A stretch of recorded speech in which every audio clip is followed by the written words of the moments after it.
Good evening, everyone. It's still summer, and I am still watching some European Mediterranean vibe movies. I just watched another Ava Gardner film. In fact, it is the first of three Ava Gardner and Gregory Peck films that they would do together. And tonight's movie is The Great Sinner, which came out in 1949. And it's an MGM flick, and it was directed by Robert Siodmak. I don't know if I'm saying that right. He also did The Killers, which came out a few years earlier with Ava, which I've seen, but it's been years since I've seen that. And he also did The Spiral Staircase, which is one of my favorite George Brent movies, which I'll probably be reviewing that come Halloween time. It's a good Halloween flick. Um, but this movie, I have seen it before. It's been maybe 5 years since I've seen it, and I remember loving this movie. I remember just dying inside watching the gambling scenes. So I thought, man, I really need to review this for the channel. So The Great Sinner, it's based on a Dostoevsky novel called The Gambler, which was sort of, in a way, an autobiography of Dostoevsky's life. Apparently, he had a really bad gambling problem. And apparently, the book was extremely difficult to make a screenplay out of. I can't even imagine trying to put a Dostoevsky book into an hour and 45 minutes, which apparently gave the director a lot of problems because they just had too much footage. And the producers wanted them to get everything down from the book. Um, so this film stars Gregory Peck, Ava Gardner. It has a great cast. It has Melvyn Douglas, Walter Huston, which Walter Huston is honestly just one of the best character actors from back in the time. Agnes Moorehead, Ethel Barrymore. She has a very small part in the film, and Frank Morgan, who all of us have seen him in countless movies as well. I always note him when he's in a movie. But Gregory Peck plays Fedya. I think Fedya is how I think you say it. I'll just call him Peck or Gregory throughout, so I don't butcher that Russian name. He's a Russian writer who is sort of traveling, and I'll get to the plot in a minute. But Ava Gardner plays Pauline Ostrovsky, who is the daughter, beautiful daughter. Of course, I went on and on about Ava Gardner and her beauty in the previous review. But she plays the daughter of Walter Huston's character, the general. He's a Russian general. And Melvyn Douglas is Armand, who's this big hotshot casino owner. Ethel Barrymore is the grandma of the general, or the mom of the general, so Ava Gardner's grandmother. Frank Morgan plays this addicted to gambling man who eventually, it's not a big spoiler, he does kill himself in a very graphic scene, I might add, for 1949. And Agnes Moorehead plays the scary pawn shop owner. She's like a witch. She was always so good at that character. Um, as I said, this is the first of three Ava and Peck and Gregory Peck films. I haven't seen On the Beach, which would be their third one together. The second one is my favorite of the three, which is Snows of Kilimanjaro, which is one of my favorite movies of all time. Definitely in my probably top 25 movies of all time. I haven't reviewed it yet. One of these days I will. But this is the first one. And like I said, I saw it years ago, and I just remember it being extremely painful to watch the gambling scenes, which we'll get to in a minute. And this personally is my favorite gambling movie I've ever seen. I think it really actually captures gambling and the addiction. Also, it's very similar to the Twilight Zone episode, The Fever, which in that episode someone gets addicted to the slot machines and just goes crazy over that, which maybe if I ever do some more Twilight Zone episode reviews, we'll do that one because it's a classic. So you'll remember that episode if you've seen it. So the plot of the movie, It's it's in the 1860s in Germany, and it takes place in a small town called Wiesbaden, I think is how you say it, in a with a grand casino, and it's a real place. I googled it, and that building is still there. The casino is still there, um, and I just love the setting in this. So the Wiesbaden building, the casino building has these beautiful pillars. There's always it's sort of magical. There's always an orchestra. It's kind of creepy playing outside the casino with this very German looking uh, person directing them, the conductor, and just kids playing. It's like outside the casino. The casino is like the house of the devil, and outside the casino uh, is just like this beautiful heaven-like area. And then we have the pawn shop, which is like limbo, which is where the addicted gamblers pawn all their beloved items, especially their wallet or their cigarette case, which you'll see in this movie.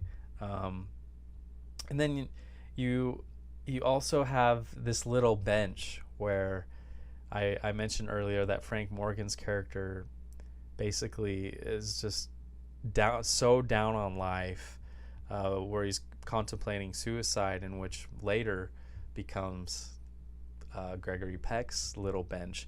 So there's lots of interesting set dynamics going on in this film, but the film itself starts out on a train. How many movies start out on a train from back in the day, and even today, where Gregory Peck, he's this traveling Russian writer, sort of looking for what his next book is going to be about. He's famous, and sitting across from him is Ava Gardner, Pauline, and they don't say a word to each other, but they just have this physical attraction, obviously. And when she's getting off the train at Wiesbaden, she says to Peck something along the lines of, "Are you getting off here?" And he says, "No, I hadn't planned on." And she's like, "What a pity," or something, and gives him the little smile, the little grin. And of course, if Ava Gardner said that to you, I feel like you would probably get off that train too. So he gets off the train, and it turns into a romance.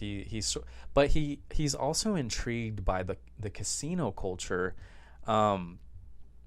and I think that was my favorite part of the film, is the earlier half when Gregory Peck's character, the writer, is still of right mind, because I love the narration scenes of Peck when he's just walking around the casino, and for instance, he talks about the older men and the women who are leaning on his shoulder for more money.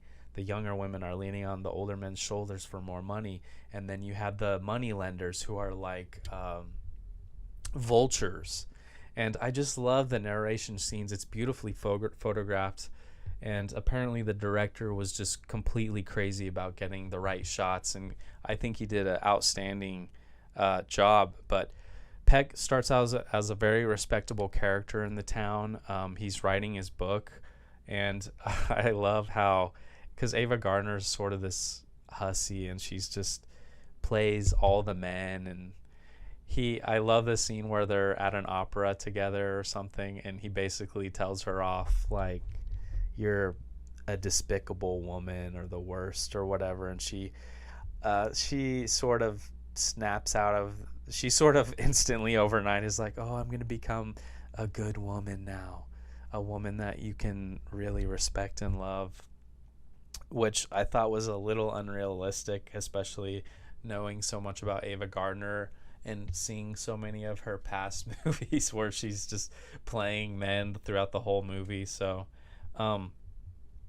but the absolute reason and star of the entire film, why you must see, is because of the gambling scenes. So not only is it filmed perfectly with the cards and showing the faces and everything, and showing the board, the casino board, and the ball going around. I don't know the names of the games, and Gregory Peck, oh my God, you will hate him when he's gambling. It is so frustrating watching him put more money in. Oh my gosh, like I'm sweating just thinking about these scenes because you want him to stop. You've made enough money, man. Just stop putting more money in. And it is so painful, and you will be yelling at the TV, stop. And this just makes this movie so fun and memorable. He's just so good at acting in these scenes too. Because you can hear the frustration in his voice. And I also love how the director captured this sort of obsession that gamblers get with numbers. It's sort of almost like a mental illness for gamblers. It's like they see numbers everywhere. They see the significance in every little number, and you'll see that, and it's almost sickening. And I'm sure it's a real thing that Dostoevsky must have had to deal with personally. But you'll see that gambling isn't even about the money for gamblers. It's about the thrill of winning, and luck and all this stuff. But it's a must watch. I am going to give this movie a 3.5 stars, almost a perfect film. Because it's not perfect, because I think Ava Gardner, it was so young in her career. She was very flat in this film. Of course, she's beautiful and she flows as she always does in movies, but she was just very flat. And in fact, Gregory Peck talks about it quite a bit. And also, I sort of thought that later in the movie it was a little bit choppy with once his life went. Gregory Peck's life goes downhill so fast, and I just didn't think the last 15-20 minutes flowed very well. Of course, I don't want to give the whole movie away, but you'll probably see what I mean. But it's not perfect, but it's almost there.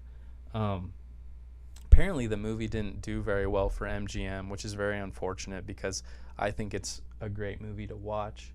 I have some things to talk, interesting things from Ava Gardner's autobiography. Interestingly enough, Gregory Peck wrote a chapter just for her in her autobiography after she had passed away. I'm not going to read everything, but because I'll read some of his other words for later reviews, such as for Snows of Kilimanjaro, but I'll read a few things. So he says, I worked with Ava over the years in 3 totally different movies: The Great Sinner, The Snows of Kilimanjaro, and On the Beach. Certainly Ava grew in experience and maturity with every one of them. I've always admired her as an actress and felt that she was underrated because people were deceived by her beauty and did not expect more from her. Also, she herself was not overly ambitious about becoming a great actress, yet she did constantly improve, and at her best, I think she could certainly be counted among the better actresses on the screen. The first thing everyone noticed about Ava was that exceptional beauty. But as a young fellow, I was not as bowled over by that as older fellows were. Yes, Ava was a beautiful girl, but I had met other beautiful girls. Oh my gosh, I can't believe he's saying that, because to me, she's really the most beautiful. Anyway, our relationship was and always has been as pals. I suppose some fellows would say, oh, come on. This is one of the most beautiful, most desirable and beautiful women in the world, and you tell me you were just pals? And the answer is yes, that's the truth. You don't make a run at every beautiful girl you meet. I agree with that. It's quite possible for a young man and a young woman in their prime years to be great friends. The Great Sinner, which came out in 1949, was based very vaguely on Dostoevsky's The Gambler, with me as the serious young man who can't resist the lure of the tables. Directed by Robert Siodmak, it had a big-time cast including Huston, Moorehead, Barrymore, and Melvyn Douglas, and here was young Ava, who'd only learned to whisper her lines in that young lady's finished school at MGM, holding the screen very well. And remember, those big-time people don't give anything away. They come on screen and expect to dominate everything and everybody. It's interesting because that reminds me of when Errol Flynn was talking about, oh my God, what's his name? I can't remember, but Errol Flynn would talk about how he would just steal the scene every time he came on the screen next to him, and it annoyed the heck out of him. So the better old time actors would just at any chance steal the scene because their acting was just superb. Back to this. But it was very hard to dominate Ava because of her essential strength of character, her honesty, and this almost unreal beauty. And this was true even though she was not like some actresses who are in there scratching and scraping and fighting to dominate every scene. Ava is quite content to let somebody else dominate. But of course, they never quite completely do because she's there. You're liable to find yourself looking at Ava when somebody else is acting their heart out and chewing up the curtains. Ava and I had a mutually shared tendency on this picture to disregard the director because Robert Siodmak was an absolute nervous wreck. He was a hyperthyroid type in the first place, jittery and nervous, and now he had the responsibility for this very heavy picture on his shoulders. There was usually a nurse present on the set, and a couple of times a day when Siodmak was talking to the cameraman or the actors, shouting and gesticulating, she'd just sidle up to him, roll up his sleeve, and jab a needle in his arm. I don't even know if it was vitamins or a tranquilizer, something to keep him from going right through the roof. Whatever it was, he wouldn't pay any attention to it. At other times, with hundreds of people in the casino scene, and Melvyn Douglas eyeing me as I'm gambling away, and Ava standing there watching me lose my shirt, Bob, the director, would really be overcome with the weight of the situation. He was always sitting on the seat attached to the camera crane, and he'd mutter, "Up, up, up," and he'd go to hide 18 feet above the crowds while he was collecting his thoughts. And Ava and I would grin at each other and say, "There he goes again." So I have a few more interesting notes from the novel, or from the book. So, let's see. The great number of scenes within the turbulent casino, filled with extras and incidental movement, caused endless delays and retakes. Siodmak seemed strained, only adding to the problems with a seemingly uncertain perfectionism. The long, tedious shooting and the continual repetitions drove everyone to distraction and exhaustion. Peck, for a scene in which he was supposed to be lying unconscious with fever, spent so much time in the sick bed that he fell asleep for real. And you'll see the bed in the movie.